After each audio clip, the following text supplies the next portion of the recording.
In the gritty underworld of 1970s California, violence wasn't just a byproduct of the times, it was a way of life.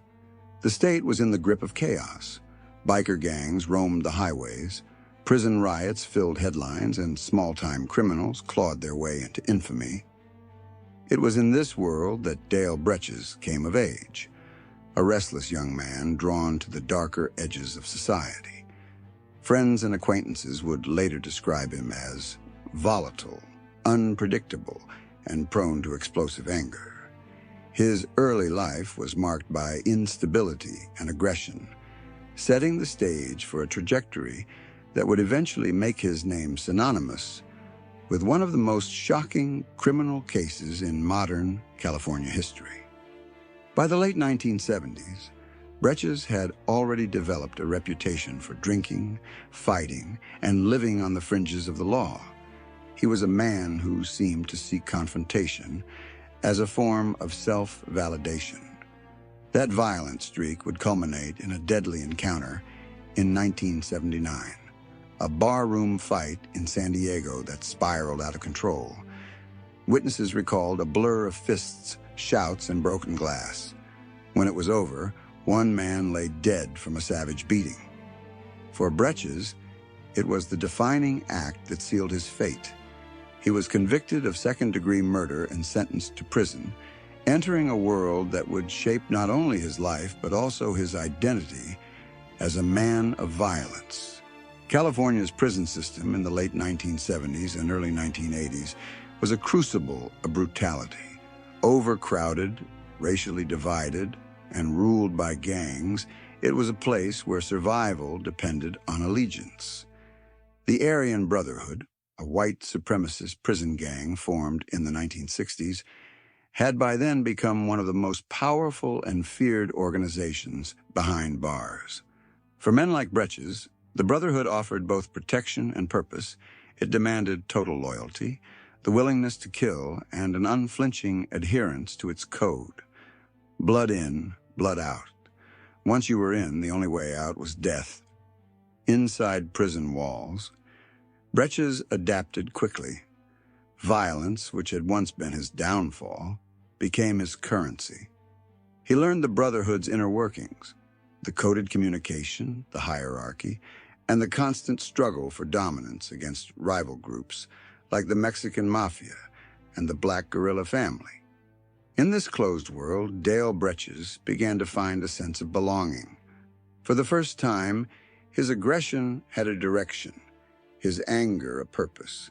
It wasn't just about fighting anymore. It was about control.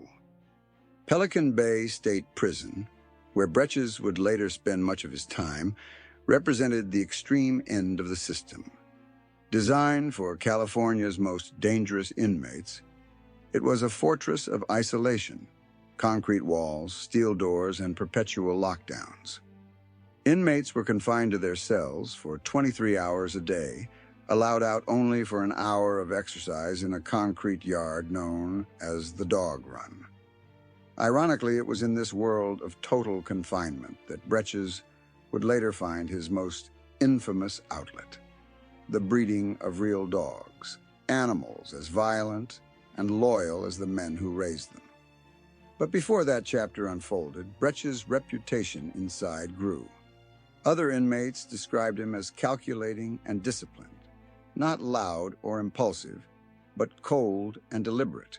He studied law, read extensively, and began communicating with people outside the prison. To some, he presented himself as reformed, a man seeking purpose behind bars. To others, he remained what he had always been, a true believer in the Brotherhood's violent creed. Over time, his correspondence and influence extended beyond prison walls. Even in isolation, Dale Bretches found ways to reach out and manipulate the world beyond his cell.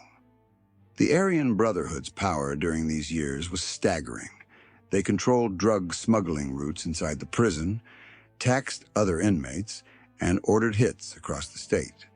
Federal authorities estimated that less than 1% of California's prison population was affiliated with the Brotherhood.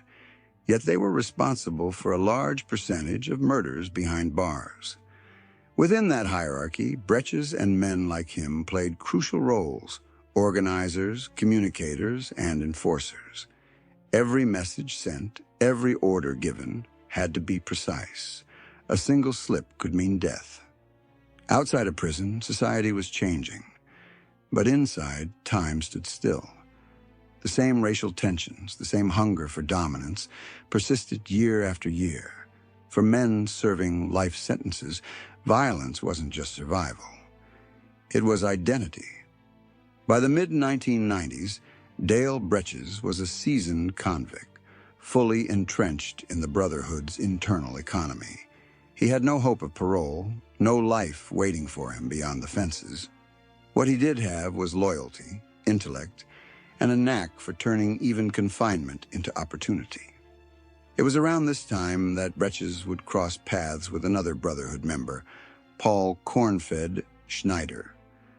Together, they would hatch an idea that blurred the line between enterprise and insanity. A business built around dogs, but rooted in the same principles that governed their lives: dominance, aggression, and control. The groundwork for that venture began quietly. Letters sent to the outside, connections made with breeders, and a fascination with a particular breed known for its ferocity, the Presa Canario. Dale's life inside prison mirrored the nature of the Aryan Brotherhood itself, an organization that thrived in chaos, turning confinement into command. For Bretches, every act of violence had been a means to assert control, and now, in the depths of Pelican Bay, he was about to find a new way to project that power beyond the walls. Inside Pelican Bay State Prison, every move was monitored, every word recorded.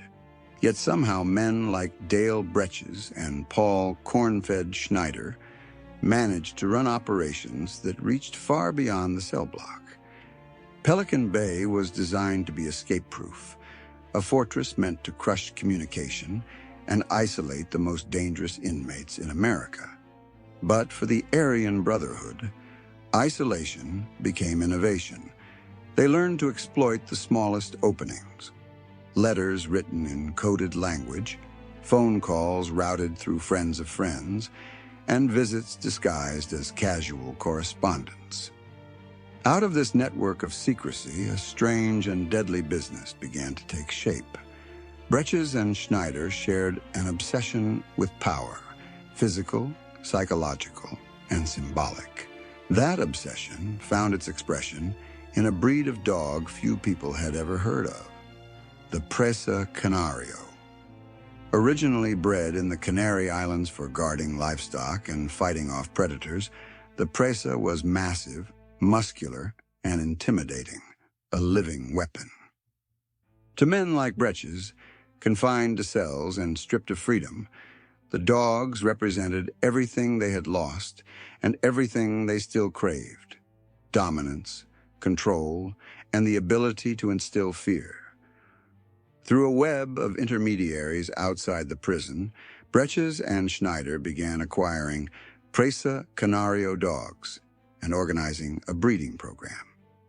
The logistics were astonishing. These were men serving life sentences, yet they managed to coordinate the purchase, housing, and training of dozens of dogs across California.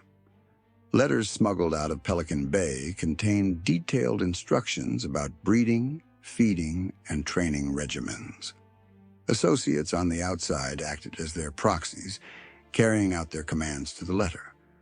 To the Aryan Brotherhood, this wasn't merely a business venture. It was a continuation of their philosophy: power through aggression, loyalty through fear. As the operation grew, it began to draw the attention of others in the criminal underworld. Federal prosecutors later alleged that the Presa Canario breeding ring was more than just an eccentric hobby. The dogs were being raised to serve a purpose, as fighting animals and as guards for methamphetamine labs controlled by allied gangs. In the Brotherhood's hierarchy, violence was currency. And these dogs became another form of that exchange. They were tools of intimidation, living extensions of the gang's will.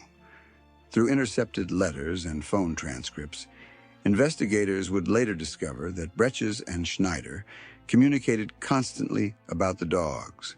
They described them with the same reverence soldiers reserve for weapons, discussing bloodlines, temperaments, and the potential for hardness, a term used to describe a dog's willingness to fight to the death. In one letter, Bretches reportedly compared the Presas to warriors that don't break.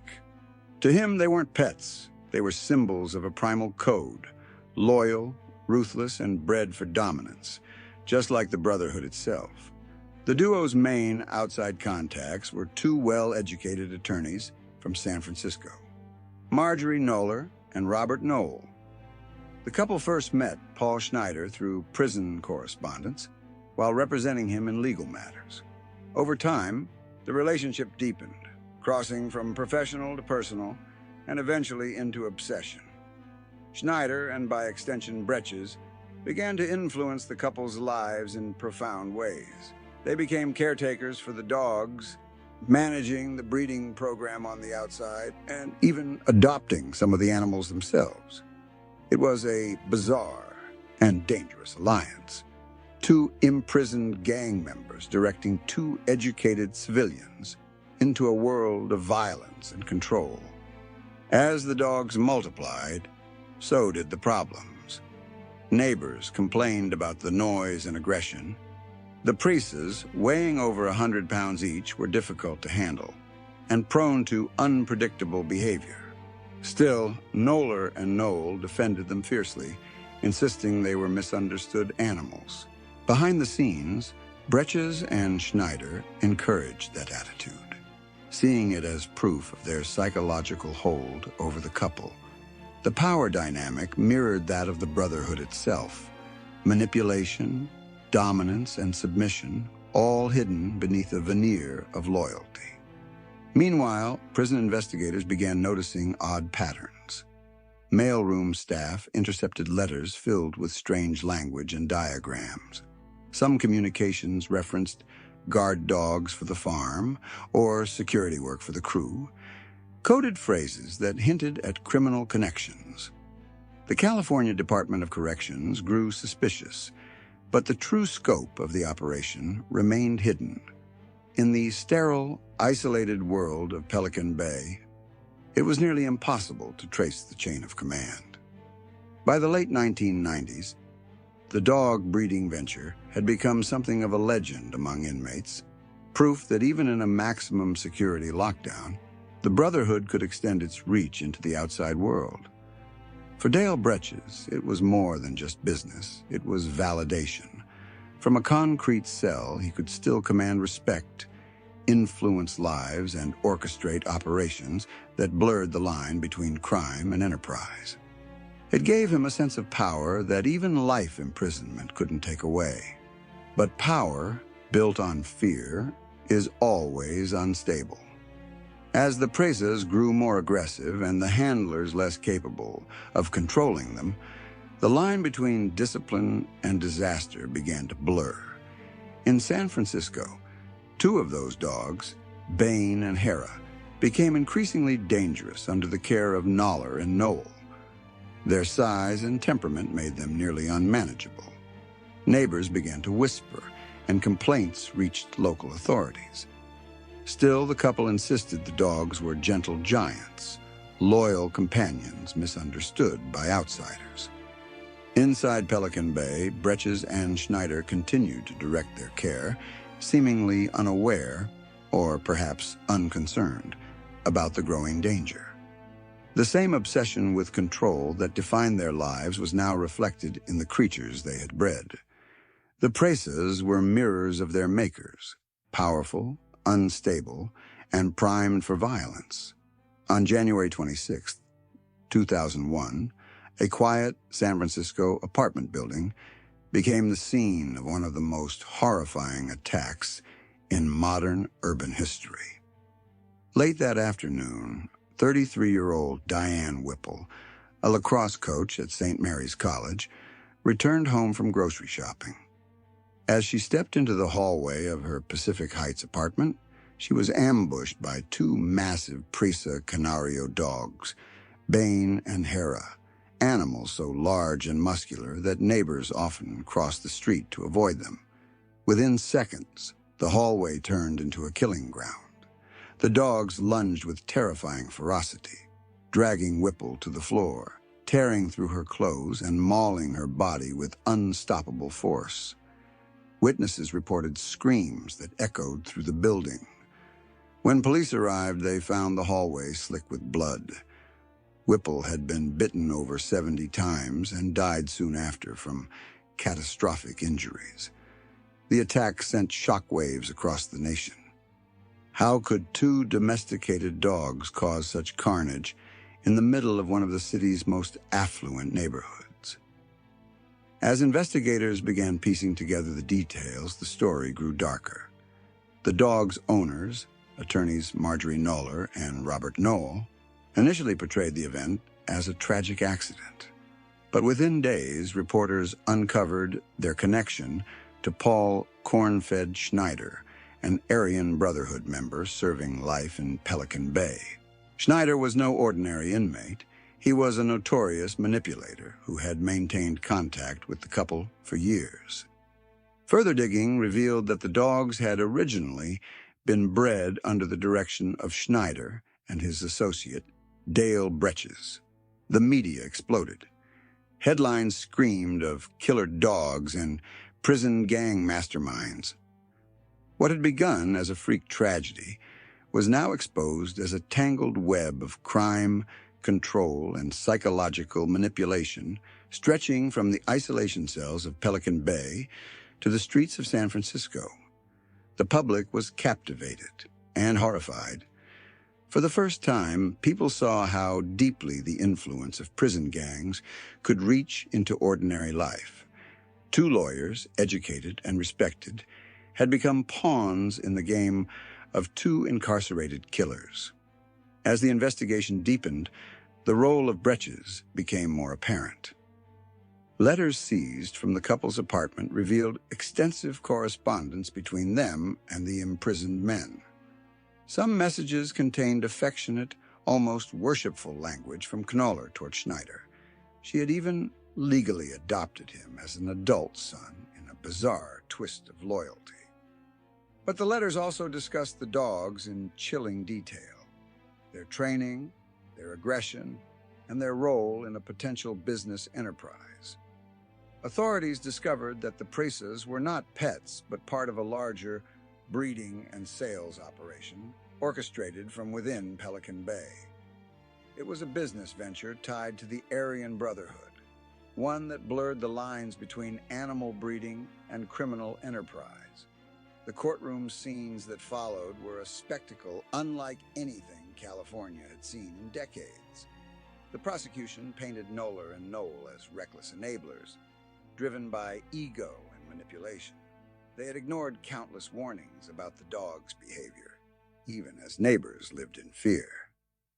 Evidence revealed that both had been warned that Bane and Hera were uncontrollable and dangerous, yet they continued to parade them through the building as if daring fate. The result was a tragedy waiting to happen. While Bretches and Schneider were never charged with murder in connection to the mauling, their names became permanently linked to the crime. Prosecutors described them as the intellectual authors of a network that treated violence as both business and ideology. The dogs, they argued, were reflections of their masters, bred for loyalty and destruction, molded by the same obsession with dominance that defined the Aryan Brotherhood. Media coverage turned the case into a national conversation about responsibility, control, and the reach of prison gangs. Talk shows, documentaries, and newspaper columns dissected every detail. How had two inmates, isolated in a maximum security prison, managed to influence the lives of people on the outside? How could educated individuals fall under their sway? The answers were as psychological as they were criminal. Schneider and Bretches, through charm, intimidation, and intellect, had created a dynamic of control, the very same method the Brotherhood used to maintain power behind bars. In prison, the story reverberated like legend. Bretches, though publicly silent, was aware of the storm his actions had unleashed. For years he had seen himself as more than an inmate, a commander of sorts, using intelligence as his weapon. Now that influence had turned deadly. Inside Pelican Bay, guards reported that both Schneider and Bretches appeared calm, almost detached, as the outside world raged over the case. They were untouchable, shielded by layers of bureaucracy and distance, while the consequences of their manipulation destroyed lives beyond the walls. For Diane Whipple's family, the pain was immeasurable. Her mother described her daughter as the kind of person who loved life and people, now lost to a senseless act of negligence and cruelty. Public outrage demanded accountability. In 2002, Marjorie Noller was convicted of second-degree murder, a rare charge in a case involving a dog attack.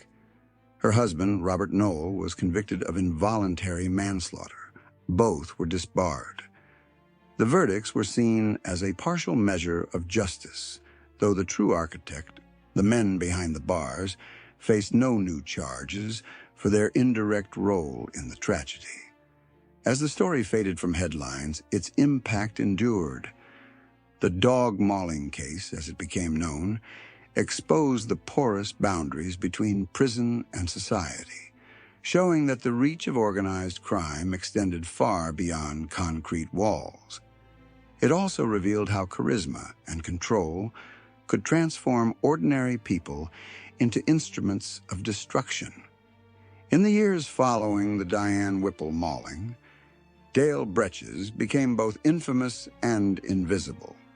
His name had been splashed across national headlines, yet inside the concrete confines of Pelican Bay State Prison, his reality remained unchanged. A life sentence without the possibility of parole. He had no freedom to lose, no empire to defend, and yet somehow he still managed to shape narratives and influence the world beyond his cell.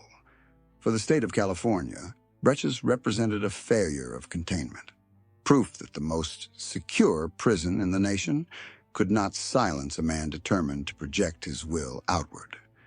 The scandal surrounding the dog mauling case led prison officials to tighten restrictions on communications for high-ranking Aryan Brotherhood members. Bretches and Schneider were both placed under close scrutiny, their correspondence monitored and censored. Yet even under these constraints, Bretches remained articulate and defiant. He saw himself not as a criminal, but as an intellectual, a man misunderstood by the public and demonized by the press. In letters to supporters and journalists, he insisted that the Presa Canario breeding program had been legitimate, that the dogs were victims of sensationalism and ignorance. To him, the media had turned a tragedy into spectacle, and in doing so destroyed any possibility of redemption. But redemption was never really part of the Aryan Brotherhood's creed. Its members prided themselves on endurance, surviving punishment, outlasting rivals, and maintaining influence no matter how deeply buried the state tried to keep them. For Bretches, writing became his final act of rebellion. He began work on a manuscript titled Dog-O War, a semi-autobiographical account blending his experiences with the dogs and his reflections on violence, loyalty, and survival inside prison. The title was both metaphor and confession, a nod to the creatures that mirrored his own nature, bred for aggression and trapped by design. When Bretches tried to publish the book, California prison officials fought to stop him.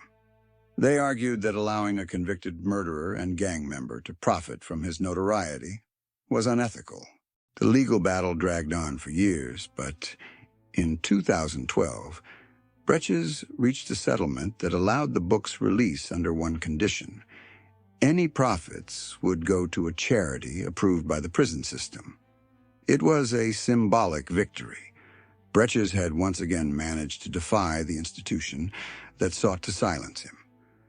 Dog-O-War was not a commercial success, but within prison circles and among true crime readers, it became an artifact, a dark testament to the mind of a man who refused to fade quietly into obscurity. Interviews with criminologists and former prison officials reveal a complex portrait of Bretches. Some describe him as intelligent and articulate, capable of charm and insight. Others see him as manipulative, his intellect merely another weapon in his arsenal of control. To those who investigated the Aryan brotherhood, Bretches embodied a particular kind of danger, not the impulsive violence of the street thug, but the calculated persistence of a man who could adapt to any form of confinement. His crimes may have begun in a bar fight, but his legacy was built on psychological power, the ability to manipulate people, systems, and even symbols to his advantage. From his cell, Bretches continued to write letters, study law, and file petitions. Though his public appearances dwindled, his name surfaced occasionally in reports about gang activity within California's prisons. The brotherhood he had once served evolved but never disappeared, maintaining influence over narcotics distribution, extortion schemes, and even murder-for-hire plots. For investigators, men like Bretches were a reminder that prison gangs were not just criminal organizations. They were ideologies built to endure, capable of surviving generations of isolation. The final scenes of the documentary draw a haunting parallel between man and animal. Just as the Presa Canarios were bred for strength and control, only to become instruments of destruction, Bretches himself had been shaped by a system that thrived on dominance and violence.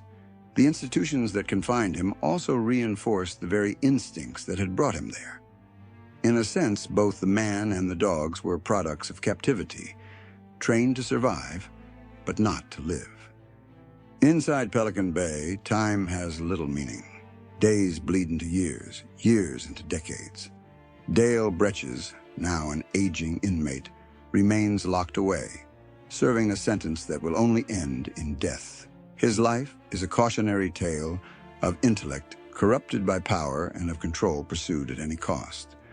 For the public, he is a ghost of a sensational past, the unseen hand behind a tragedy that still lingers in memory. For those within the prison system, he is a reminder of how influence can survive even in isolation.